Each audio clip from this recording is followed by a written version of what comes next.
तनिष्का वंश। ये last class में हमारा ट्रिग्नोमेट्री की असाइनमेंट्स की सेकंड एक्सरसाइज रह गई थी, बाकी सारा कंप्लीट हो चुका था। उसके भी लास्ट में मैंने कुछ क्वेश्चन दिए थे, आप कहा था कि प्रैक्टिस कर लेना, अगर डाउट हो तो मेरे से पूछ लेना। तो जल्दी से देख लीजिए, अगर ट्रिगो में किसी को भी डाउट है तो जल्दी से क्लियर करिए, वरना आज हम ट्रायंगल अपना चैप्टर स्टार्ट कर रहे हैं। अगर किसी को ट्रिगो के एक्स्ट्रा क्वेश्चन में डाउट नहीं है तो आज से हम ट्रायंगल स्टार्ट कर देंगे। तो एक बार जल्दी से देख लीजिए, ट्रिगो पे जो मैंने असाइनमेंट भेजा था उसमें किसी को कोई डाउट है तो वो डिस्कस कर लेते हैं, नहीं तो फिर मैं आज से ट्रायंगल चैप्टर आपको स्टार्ट करा देता हूँ। हाँ जी बच्चे, जल्दी देखिए एक बार, किसी को डाउट है ट्रिगो क्वेश्चंस के अंदर? एक बार देख लीजिए, बच्चों को 10th क्वेश्चन में थोड़ा डाउट है तो ट्रिगो के 2-3 क्वेश्चन ही हैं, वो कंप्लीट करके फिर हम ट्रायंगल चैप्टर आज से स्टार्ट करेंगे। हाँ जी मैडम, 10th क्वेश्चन कौन सा था बच्चे? ये cos 60 प्लस sin 45 वाला। एक बार बच्चों को जो 10th क्वेश्चन में थोड़ा डाउट था, जो मैंने आप लोगों को असाइनमेंट भेजा था, question number 10, cos 60 plus sin 45 minus cot 30 whole upon tan 60 sec 45 minus का cosecant 30। तो आपको पता है बच्चे, cos 60 की वैल्यू होती है 1/2, sin 45 की वैल्यू है 1/√2 और cot 30 tan 30 का उल्टा होता है √3, तो कौन वाले सकते हैं? सेम ये tan 60 होता है 1/√3, sec 45 cos 45 का उल्टा होता है √2 और cosecant 30 sin 30 का उल्टा होता है 1/2 का 2। तो यहाँ पे न्यूमरेटर का एलसीएम आ गया 2√2, इसको डिवाइड करेंगे तो यहाँ पे √2 कैंसिल हो गया 2 और 2√2 को जब 3 से मल्टीप्लाई करेंगे 2√6, इसका एलसीएम √3 आ गया, ये हो गया 1 प्लस √6 माइनस 2√3। अब फाइनली सही में क्वेश्चन में थोड़ा सा लग रहा है शायद मिसप्रिंट है। सर tan 60 √3 होगा ना? हाँ tan 60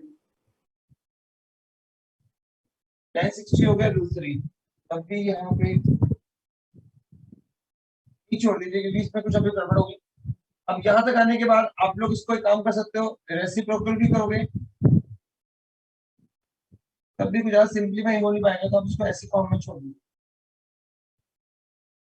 मल्टीप्लाई करें। नोट कर लीजिए। क्वेश्चन नंबर 14 भी देख लो, बच्चों को डाउट है?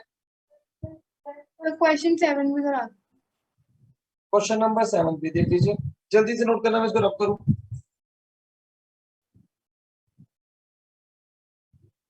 देखिए क्वेश्चन नंबर 7 जिसमें cos 45 और नोट करें यहाँ से। क्वेश्चन नंबर 7 में आपको दिया हुआ है cos 45 degree whole upon sec 30 plus cosecant 30। आपको पता है cos 45 1/√2 होता है, sec 30 cos 30 का उल्टा होता है, cos 30 √3/2 होता है, 2/√3 हो जाएगा। cosecant 30 sin 30 का उल्टा sin 30 1/2 होता है, 2/1 हो जाएगा। 1/√2 को मत छोड़ो, डिनोमिनेटर का एलसीएम ले लो, जो आ गया √3। फाइनली आ गया 2 प्लस 2√3। अब जब इसको सिंप्लीफाई करोगे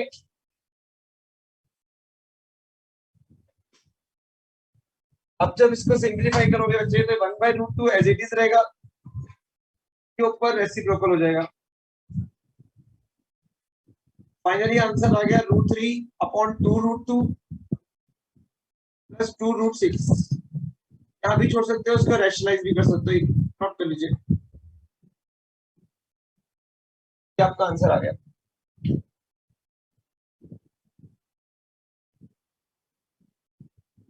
सबको क्लियर हो गया?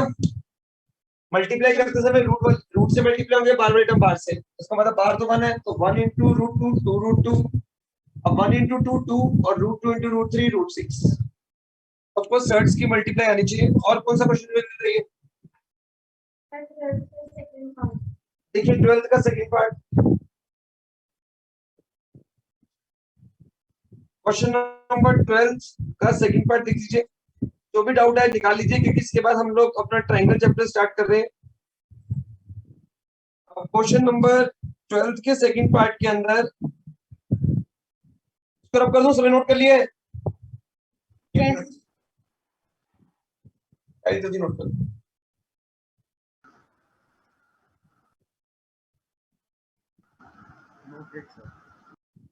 चलिए बेटा, देखिए जी क्वेश्चन नंबर 12 का सेकंड पार्ट।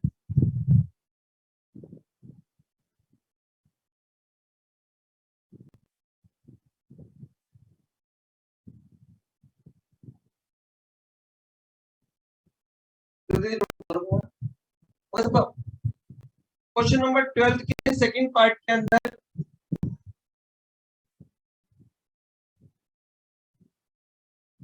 आपको इक्वेशन दी है 2 cos की पावर 460 प्लस sin की power 430 minus tan square 60 plus cot square 45 plus 3 sec square 30। अभी ये जो मैंने असाइनमेंट भेजा है ये पहली दो एक्सरसाइज से था। आज शाम को मैं आपको थर्ड एक्सरसाइज से रिलेटेड असाइनमेंट भेज दूंगा, जिसके अंदर सारी आइडेंटिटी बेस्ड क्वेश्चंस होंगे। अब देखो बच्चे, cos 60 की वैल्यू होती है 1/2, तो 1/2 की पावर 4 कर लो। sin 30 की वैल्यू 1/2 होती है, 1/2 की पावर 4 कर लो।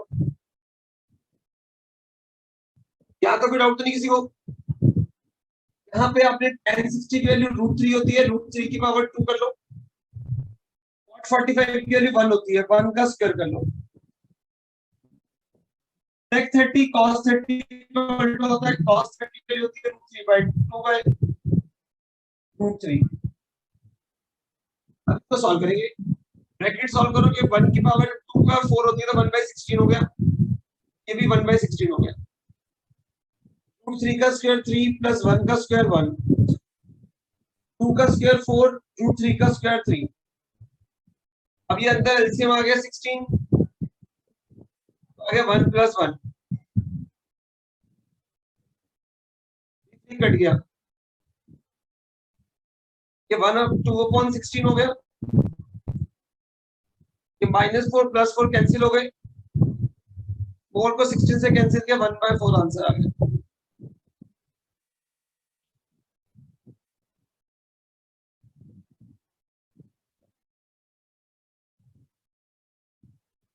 सबको क्लियर?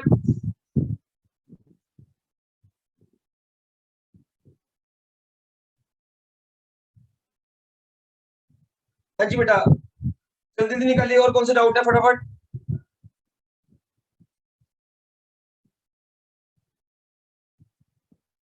बताइए और कौन सा क्वेश्चन हुआ?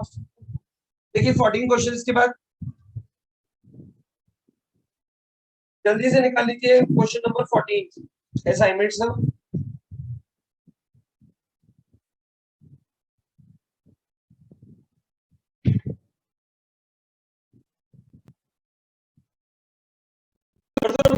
सबने नोट कर लिया? जी क्वेश्चन नंबर 14।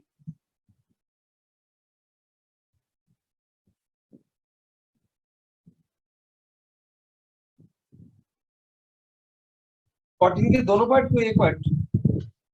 देखिए 14 का पहले फर्स्ट पार्ट देखिए।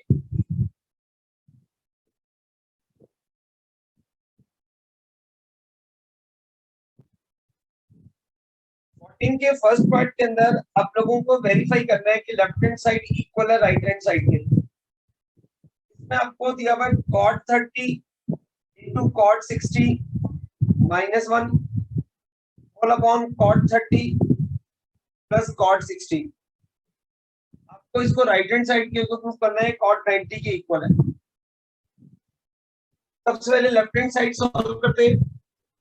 तो लेफ्ट हैंड साइड में cot 30 tan 30 का रेसिप्रोकल है, tan 30 1/√3 होता है, √3 हो गया। cot 60 जो है वो tan 60 का रेसिप्रोकल है, मतलब 1/√3।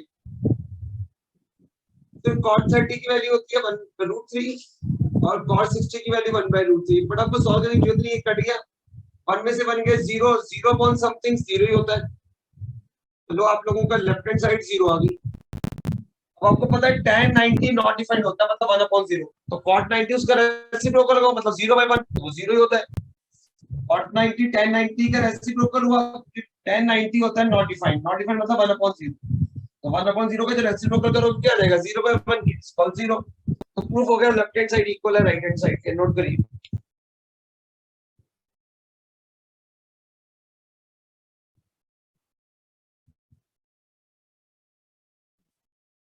सबको क्लियर बच्चे?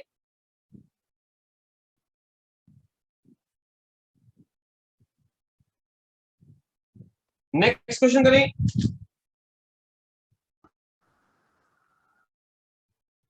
देखिए इसी का सेकंड पार्ट 14 का क्वेश्चन नंबर 14 के सेकंड पार्ट के अंदर सब कुछ सेम है। वो आपको tan 60 की फॉर्म में दिया हुआ है, tan 60 माइनस tan 30। जल्दी करिए नोट, फिर आप करूं। मुमताज नोट कर लिया बच्चे?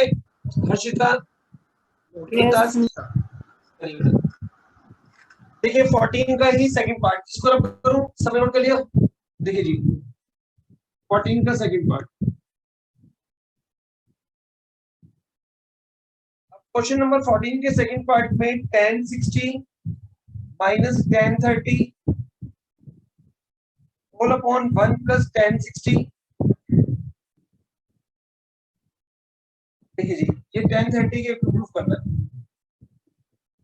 tan 60 की वैल्यू होती है बच्चे √3, tan 30 की वैल्यू 1/√3। फिर 1 प्लस tan 60 होता है √3, tan 30 1/√3। अब फाइनली जब इसका एलसीएम लोगे लेफ्ट हैंड साइड सॉल्व करोगे तो √3 और 1 का एलसीएम √3 आ गया, दिस इनटू दिस 3 हो गया, दिस इनटू दिस 1 एलसीएम लेना। डिनोमिनेटर √3 कट गया, 1 + 1 2 आ गया, √3 कट जाएगा, 1 + 1 क्या हो गया 2। के लिए हो गया 2 अपॉन √3 और ये रेसिप्रोकल हो जाएगा ऊपर जाके 2 कट गया, क्या आंसर आ गया 1/√3। राइट हैंड साइड में आपको पता ही है tan 30 की जो वैल्यू होती है वो 1/√3 होती है, तो मतलब left hand side equal to right hand side आ गया। क्लियर हुआ बच्चे? और बताइए कौन सा डाउट है जल्दी से, कौन सा 16 क्वेश्चन नंबर 6 तक।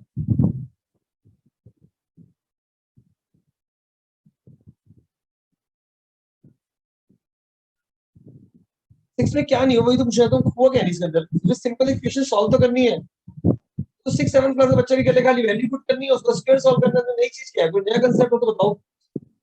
वैल्यू पुट करके उसका स्क्वायर करना, तो मैं 4 तक सॉल्व कराते थे, फिर 6 का स्क्वायर क्या रह गया, पावर 2 तो करनी है। cos 30 की वैल्यू क्या होती है √3/2, उसका स्क्वायर करना नहीं आता। हाँ जी, और देखिए कौन सा क्वेश्चन ये होता, जल्दी बताइए। 15 तक क्लास में 16 का फर्स्ट पार्ट मैंने कहा था, 16 17 18 में कौन से डाउट है आपके? सर क्वेश्चन 18 में फोर्थ पार्ट करवा दो। लो जी क्वेश्चन नंबर 18 का फोर्थ पार्ट देख लीजिए, इसको रब कर दूं, समय नोट कर लिया? क्वेश्चन नंबर 18 का फोर्थ पार्ट देखिए,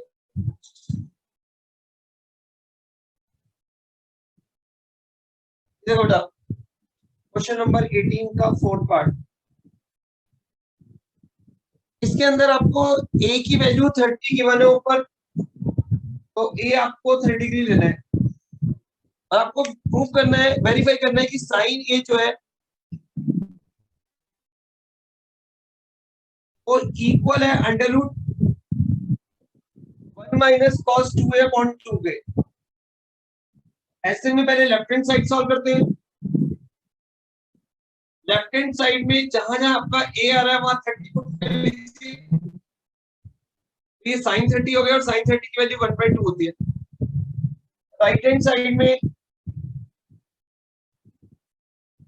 अगेन जहां जहां पे भी a आ रहा है उसकी जगह 30 पुट कर दीजिए,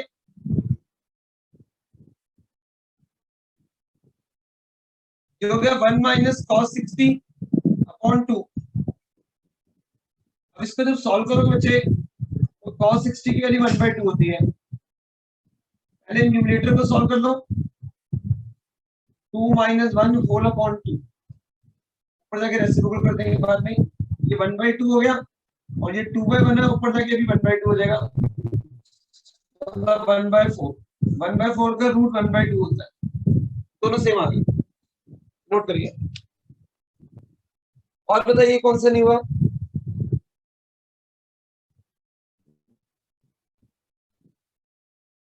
फर्स्ट और सेकंड एक्सरसाइज से जितनी भी आइडेंटिटी थी उस पर मैंने सारे क्वेश्चन करवा दिए। अब लास्ट आइडेंटिटी के बेस पे जो क्वेश्चन होगा उसका असाइनमेंट शाम को भेजूंगा। एमसीक्यू भेज चुका हूँ, एमसीक्यू में भी कोई डाउट हो तो क्लियर कर लीजिए, वरना फिर हम ट्रायंगल स्टार्ट करते हैं जल्दी जल्दी। हाँ बेटा जी, देखिए और कोई डाउट है? तनिष, केशव, जल्दी जल्दी देखो, कोई डाउट है तो? तनिष्का, किसी को डाउट नहीं दो असाइनमेंट्स के अंदर? एमसीक्यू में कुछ पूछना है या शुरू कर दूं मैं ट्रायंगल चैप्टर?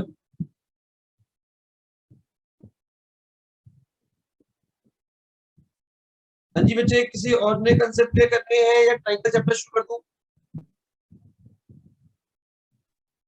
No doubts. किसी ने पूछे यहाँ पे भी? साहिल, शिवम, तो फिर जल्दी से डालो हेडिंग ऊपर, ट्रायंगल स्टार्ट करते हैं। ठीक है जी।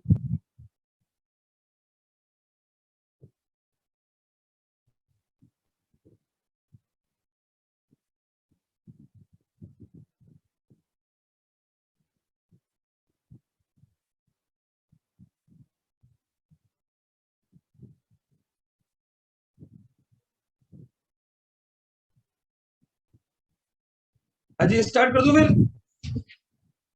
मैं नोट कर लिया।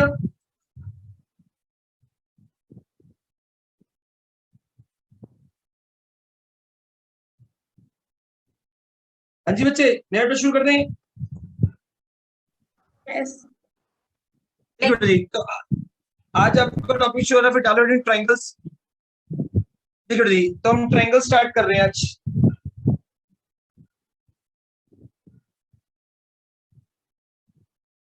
Okay sir. अब नोट करना बच्चे, जो ट्रायंगल चैप्टर है आपका वो कुछ बेसिक थ्योरम से बेस है। तो सबसे पहले इस ट्रायंगल चैप्टर के अंदर हम लोग आप लोगों को स्टार्ट कराएंगे सिमिलैरिटी के कांसेप्ट से पहले, बेसिक प्रोपोर्शनल थ्योरम का कांसेप्ट। पहले हम थ्योरम को समझेंगे जिसपे हमारी पूरी एक्सरसाइज बेस्ड है, फर्स्ट एक्सरसाइज, और उसके बाद हम एक्सरसाइज स्टार्ट करेंगे। तो एमसीक्यू क्वेश्चन तभी समझ आएंगे जब आपको उसका पूरा डीपली सब्जेक्ट के क्वेश्चन आते होंगे। तो आज ट्रायंगल चैप्टर स्टार्ट हो रहा है। तो ट्रायंगल चैप्टर की जो हमारी फर्स्ट एक्सरसाइज है बच्चे, वो पूरी की पूरी आप लोगों की बीपीटी थ्योरम पे बेस है, जिसको हम बेसिक प्रोपोर्शनल थ्योरम और थेल्स थ्योरम भी कहते हैं। बेसिक प्रोपोर्शनल थ्योरम या फिर थेल्स थ्योरम। हाँ जी, थेल्स एक साइंटिस्ट था, उसके नाम पे है थेल्स थ्योरम। इसको बेसिक प्रोपोर्शनल थ्योरम या थेल्स थ्योरम भी कहते हैं। तो सबसे पहले इस टॉपिक के अंदर आप ये समझेंगे ये बेसिक प्रोपोर्शनल थ्योरम है क्या, तो उसका पहले बेस समझेंगे, उसके बाद उसको प्रूव करेंगे। तो बेसिक प्रोपोर्शनल थ्योरम के अकॉर्डिंग किसी भी ट्रायंगल के अंदर, किसी भी ट्रायंगल में, इन अ ट्रायंगल एबीसी या ट्रायंगल पीक्यूआर, कुछ भी triangle, a line is drawn, ठीक है जी, parallel to the third side of a triangle from the other two sides. अगर अदर दो साइड से कोई भी लाइन किसी तीसरी साइड के पैरेलल ड्रॉ की जाएगी, एनी लाइन ड्रॉन, ठीक है, drawn parallel to the third side of a triangle from the other two side, it divide other two side proportionally. तो वो अदर दो साइड को प्रोपोर्शनली डिवाइड करेगी, मतलब इक्वली डिवाइड करेगी प्रोपोर्शनली। तो मतलब ये है कि अगर आप लोगों के किसी भी ट्रायंगल के अंदर कोई भी एक लाइन जो किसी साइड के पैरेलल ड्रॉ करी गई है अपने अदर दो साइड से, तो वो अदर दो साइड को उसी पॉइंट से इक्वली प्रोपोर्शनल में डिवाइड करेगी, मतलब AD अपॉन DB इक्वल है AE अपॉन EC। इसी को हम लोग बीपीटी थ्योरम कहते हैं। इसका मतलब कब ऐसे, जब किसी भी ट्रायंगल में कोई भी एक लाइन D जो अदर दो साइड से ड्रॉ करी गई है, ये कोई मिड पॉइंट नहीं है, कोई भी पॉइंट हो सकता है, वहां से कभी भी लाइन अगर ड्रॉ की जाए तीसरी साइड के, तो वो उसी पॉइंट से उन दोनों को प्रोपोर्शनली बाइसेक्ट करेगी। बाइसेक्ट का मतलब इक्वल पार्ट्स में डिवाइड करेगी। इसका मतलब AD अपॉन DB की जो भी रेशियो होगी वो इक्वल होगी AE अपॉन EC की रेशियो में। इसका मतलब अगर ये 1/2 है तो ये भी 1/2, ये 3/4 है तो ये भी 3/4। तो इसका मतलब किसी भी ट्राइंगल के अंदर a line is drawn parallel to the third side of triangle from the other two sides, it divides the other two sides proportionally। हाँ जी, क्लियर हुआ है? डाउट है बच्चे? क्वेश्चन में BPT का मतलब समझ आ गया, बेसिक प्रोपोर्शनल थ्योरम है क्या? इसका मतलब ये जो एक लाइन पैरेलल ड्रॉ करी हुई है BC के, वो इन दो साइडों को इक्वली प्रोपोर्शनल में डिवाइड करती है। मतलब AD अपॉन DB का जो रेशियो है वो AE अपॉन EC की रेशियो के इक्वल है, और ये तभी इक्वल है जब DE पैरेलल है BC के। ये बात क्लियर है? डाउट है बच्चे? जल्दी बताइए। सर क्लियर है। हाँ बेटा, सर क्लियर है। क्लियर हो गया? तो ये बात सबको समझ आ गई। अब हम ये इसका प्रूफ करेंगे किस तरह से BPT थ्योरम अप्लाई होते हैं। तो अब मैं स्टार्ट कर रहा हूँ बेसिक प्रोपोर्शनल थ्योरम्स। समझ गया? तो मैं आपने साइंस गलत किया है। साइंस कहाँ से आ गई इसमें? साइंस जब लाइन में साइंस कर रहा है गलत लगाया ना। क्या मतलब? आप सिंगल लाइन चुने थे, नीचे दो डबल लाइन। प्रोपोर्शनल और सब छा रहा हूँ ऐसे यार, भी कुछ प्रूफ कराऊंगा शॉर्ट। यहाँ तक क्लियर हो गया सबको? ये पैरेलल कांसेप्ट होते हैं, लैंग्वेज कांसेप्ट इसमें जरा सिर्फ समझाने के लिए कर रहा हूँ। पता है कि कहाँ यूज होते हैं? पैरेलल कांसेप्ट समझा रहा हूँ शॉर्ट में। देखो जी, तो अब हम लोगों का इस टॉपिक का पूरा प्रूफ शुरू करते हैं बेसिक से। अब वो आपका जो जनरल कांसेप्ट है क्लियर हो गया कि बेसिक प्रोपोर्शनल थ्योरम या Thales theorem should be applied in a triangle, और in a triangle a line drawn parallel to the third side from the other two sides, it divide the other two sides proportionally. जो concept है वो पता होना चाहिए। बिंदु थोड़ा dark लगा है, लाइट लगा है, ये ऊपर नहीं लिखा, थोड़ा टेढ़ी लग रही है, ये बस जो मेन चीज सीखनी है वो सीख। समझा गया? तो मेन चीज रिव्यू करते हैं, देखो डालो हेडिंग। आज का हमारा बेसिक प्रोपोर्शनल थ्योरम है क्या, पहले वो समझ लीजिए दोबारा से। अगर आप लोगों का बुक है तो नोट करना, बेसिक प्रोपोर्शनल थ्योरम का प्रूफ है 124 में। मैं आपको शॉर्ट में समझाऊंगा, तो ध्यान से देखना।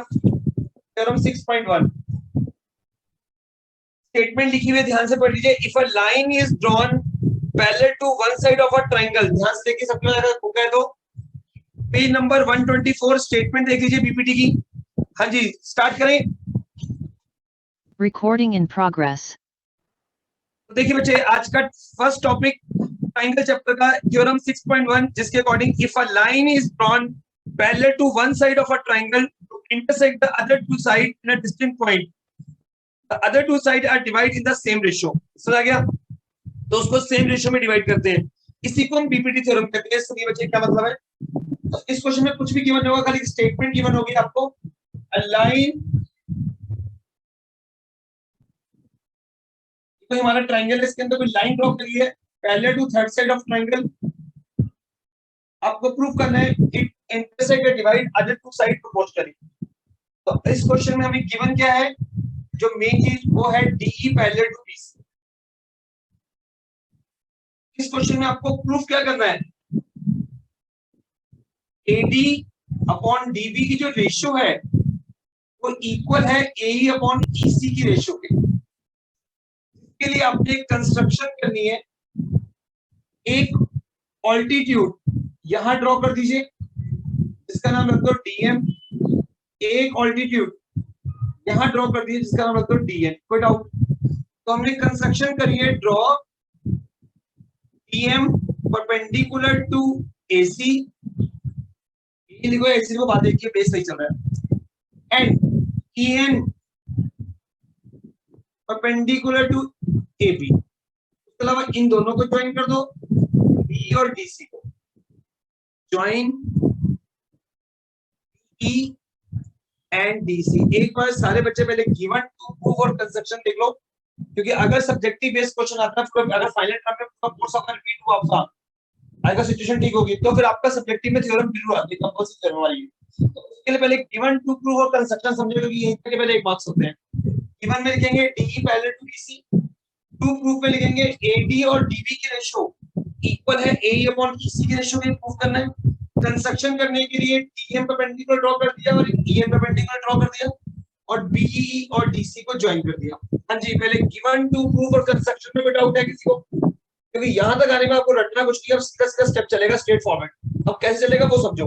हाँ जी, एक ही बच्चे को ध्यान देखना, अगर आसान से समझना टॉपिक तो सबसे पहले हम लोगों को AD अपॉन DB चाहिए। क्या चाहिए?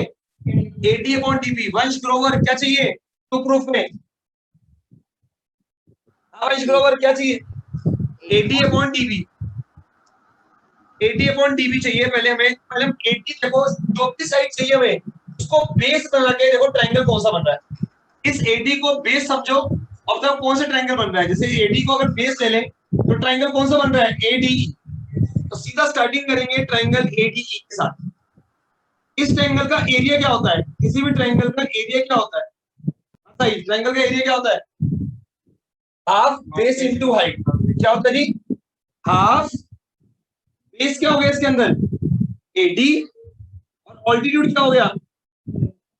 EN। ऑपोजिट वर्टेक्स से हमेशा ट्रायंगल का जो ऑल्टीट्यूड होता है वो ये होता है तो बेस के सामने वाले वर्टेक्स से ड्रॉ किया जाए।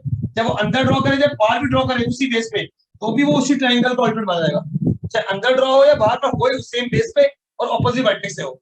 समझ गया? तो इसका मतलब अगर ये हमारा एक ट्रायंगल है ADE और इसका एरिया निकाले तो बेस हो गया AD और ऑल्टीट्यूड क्या हो गया? EN। यहां तक कोई डाउट तो नहीं है? सिमिलरली इसके साथ ही हम देखते हैं अगला कौन सा साइड चाहिए? DB। DB पे देखो बेस बना के कौन सा ट्रायंगल बन रहा है। अगर हम DB को बेस बनाए, DB को बेस, तो कौन सा ट्रायंगल बन रहा है? DBE। कोई डाउट? ले लो उस ट्रायंगल को साथ साथ। अब यहां भी ले लो एरिया ऑफ ट्रायंगल DB। क्या होता है एरिया? बता दीजिए साइज इसका भी। तो हाफ है, बेस क्या है इसके अंदर? DB। ऑल्टीट्यूड क्या रहेगा सबसे बड़ी चीज? बेटा ऑल्टीट्यूड क्या होता है? EN। चाहे वो अंदर बने या बाहर बने, मैंने कहा उसी बेस पे बने। अभी समझा रहा हूँ। ये BD एक बेस रहता है, उसको अगर आगे भी लेके सामने वर्टेक्स से ऑल्टीट्यूड ड्रॉ करेंगे, चाहे वो अंदर बने या बाहर बने, उसका बना जाएगा। कौन सा होगा? EN। अब आपने क्या देखा? हाफ कट गया, EN कट गया। क्या प्रूफ हो गया? इस दो ट्रायंगल की रेशियो AD अपॉन DB के इक्वल है। हमने क्या प्रूफ कर दिया तक? तो एरिया ऑफ ट्रायंगल ADE है अपॉन जो एरिया ऑफ ट्रायंगल BDE है वो AD अपॉन DB के इक्वल है। इसको तो बना लो इक्वेशन 1। यहां तक हमारा AD अपॉन DB आ गया। अब सेम ऐसे ही AE अपॉन EC लाएंगे। देखो AE पे कौन सा ट्रायंगल बन रहा है? AE को बेस लेते हुए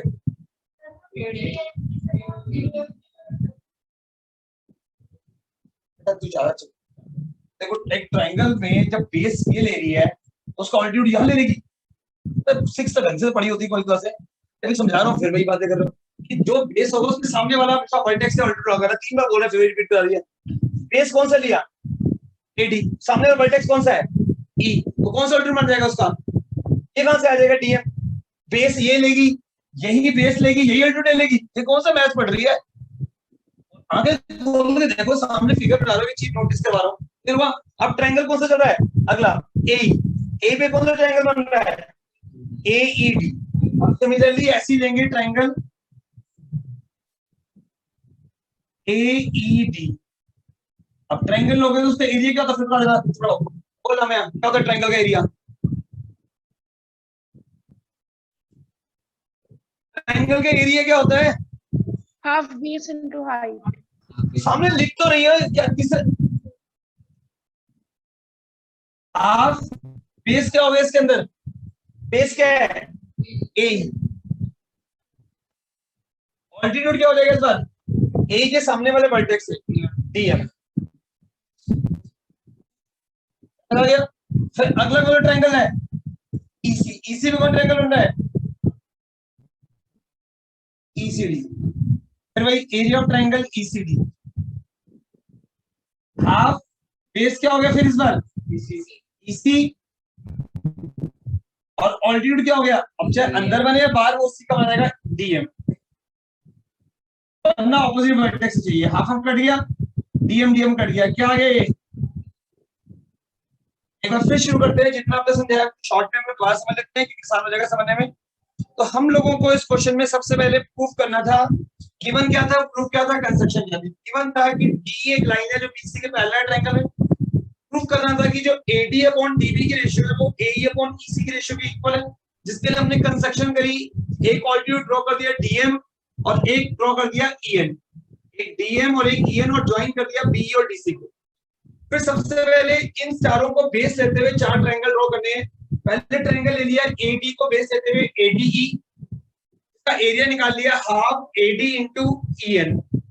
फिर बेस ले लिया DB, DB को बेस लेके ट्रायंगल बनेगा DB, जिसका एरिया होता है हाफ DB इंटू अगेन सामने वर्टेक्स से EN कट गया, हाफ ऑफ कट गया, ये इक्वल आ गया AD अपॉन DB के। अब AE पे कौन सा ट्रायंगल बन रहा है वो ले लो बेस बनाते हुए। AE पे ट्रायंगल बन रहा है AD, इसका एरिया होता है हाफ AE इंटू DM। फिर EC पे कौन सा बेस बन रहा है ECD, इसका एरिया निकालोगे हाफ EC इंटू DM। अब मुझे पता है कि अगर मेरे को ये प्रूव करना है कि दोनों की राइट हैंड साइड इक्वल है, तो मेरे को प्रूव करना है वो तभी इक्वल है दोनों की लेफ्ट हैंड साइड इक्वल। तो अगर आप किसी तरह प्रूव कर दो कि दोनों की लेफ्ट हैंड साइड इक्वल है, दोनों की राइट हैंड साइड भी क्या हो जाएगी इक्वल। अब हमें देखना है कि दोनों की लेफ्ट हैंड साइड इक्वल है। एरिया ऑफ ट्रायंगल AD का मतलब ये पूरी फिगर जितना एरिया ऑक्यूपाई करती है उसको एरिया कहते हैं, स्पेस जो लेती है। तो मतलब AD के अंदर एक पूरा एरिया आ गया, और न्यूमरेटर में भी क्या आ रहा है AD के अंदर भी पूरा एरिया आ गया। यू ट्रायंगल का एरिया यू बात कर लो या यू बात कर लो, है तो पूरे ट्रायंगल का एरिया ही, पूरा स्पेस ऑक्यूपाई हो रहा है, उसका मतलब न्यूमरेटर दोनों का सेम है। डिनोमिनेटर में यहाँ पे आ रहा है DBE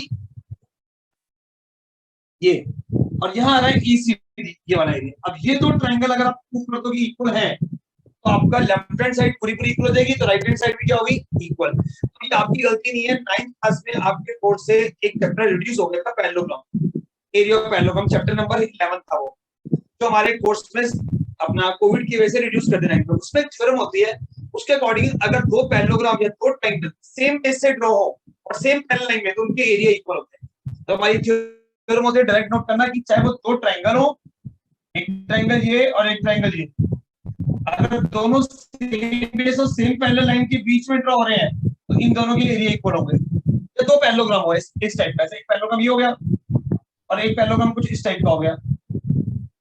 तो अगर ये दो पैरेललोग्राम भी ABCD और ABEF, अगर दो पैरेललोग्राम सेम बेस से बन रहे हैं, तो दोनों के एरिया इक्वल होंगे। तो मतलब दो ट्रायंगल हो या दो पैरेललोग्राम हो, अगर वो सेम बेस और सेम पैरेलल लाइन के बिटवीन ड्रॉ हो, तो उनके एरिया इक्वल माने जाते हैं। अभी आपको प्रूफ अपने कोर्स में नहीं है, रिजल्ट लगा सकते हैं। तो इसमें भी क्या देखा, ये दो लाइनें पहले दी हुई थी आपको, और ये दो ट्रायंगल का बेस सेम है, बेस दोनों का DE है, और दोनों बीच एक ही पैरेलल लाइन में ड्रॉ हो रहे हैं, DE पैरेलल BC। तो इसकी वजह से दोनों के एरिया इक्वल आ रहे हैं। क्या लिखोगे, दोनों के जो डिनोमिनेटर है एरिया ऑफ ट्रायंगल BDE और एरिया ऑफ ट्रायंगल ECD, क्या लिखोगे, the area drawn from the same base and same parallel line has equal area. क्या लिख दिया, दोनों की लेफ्ट हैंड साइड इक्वल होगी, तो फ्रॉम 1 and 2 दोनों की राइट हैंड साइड भी इक्वल आ गई। फ्रॉम 1 and 2 दोनों की राइट हैंड साइड इक्वल आ गई। AD अपॉन DB इक्वल आ AE अपॉन EC।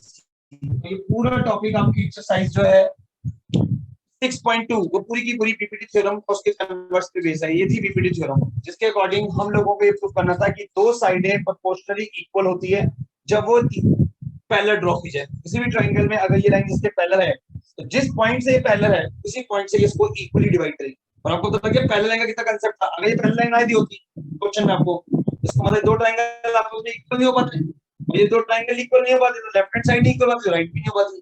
तो बस सारी गेम किसके पे डिपेंड थी, इस पैरेलल पे। तो इसलिए मेन चीज क्या है कि किसी भी ट्रायंगल में अगर कोई लाइन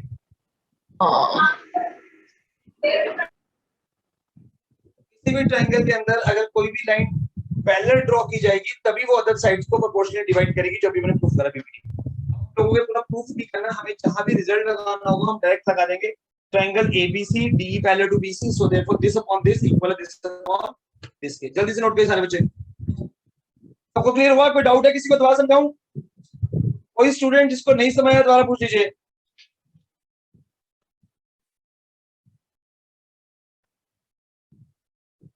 हाँ जी, यहाँ तक का कंसेप्ट क्लियर हो गया सबको? एक बार दोबारा समझा दूंगा, क्लियर है? सर समझा दो।